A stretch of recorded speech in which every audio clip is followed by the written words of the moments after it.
Video చూడండి, గురుగారు ఏం చెప్తున్నారు. మనకి ఏమన్నా లైఫ్లో సంతోషంగా తృప్తిగా ఉండదు కదా. ఒకసారి ఈ వీడియో చూడండి.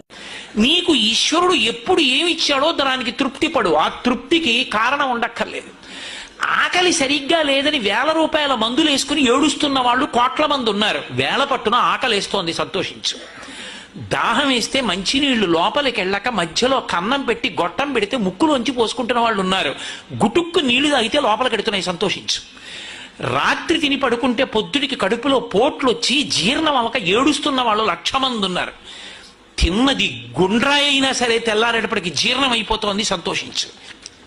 పడుకుంటే నిద్ర పట్టక చారెడు మాత్రలు వేసుకు పడుకుంటున్న వాళ్ళు ఉన్నారు. తలగడా మీద చెయ్యెట్టుకుని ఇలా పడుకుంటే నిద్ర పడుతోంది.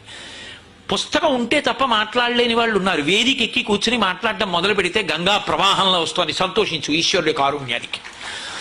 కొంతమంది కూర్చోలేని వాళ్ళు ఉన్నారు, కూర్చుంటున్నావు. నడవలేని వాళ్ళు ఉన్నారు, నడుస్తున్నావు. చూడలేని వాళ్ళు ఉన్నారు, చూస్తున్నావు. వినలేని వాళ్ళు ఉన్నారు, వింటున్నావు. ఈశ్వరుడు నీకు ఇచ్చిన దానికి ప్రతి క్షణం తృప్తితో ఓలలాడిపోవాలి. ఎన్ని మాటలు కృతజ్ఞత చెప్తావు. అది మానేసి ఎప్పుడూ ఏదో పోయిందాన్ని తలుచుకుని ఏడవడం కాదు, వచ్చేదాన్ని ఊహించుకుని అలా జరిగితే బాగుండని కనుబొమలు ఎగరేయడం కాదు. ఇప్పుడు ఇక్కడ నీకు ఈశ్వరుడు వర్తమానంలో ఏమిచ్చాడో దానితో తృప్తిగా ఉండడం అలవాటైతే వాణ్ణి మించిన భాగ్యవంతుడు లేడు. అదే ధర్మం.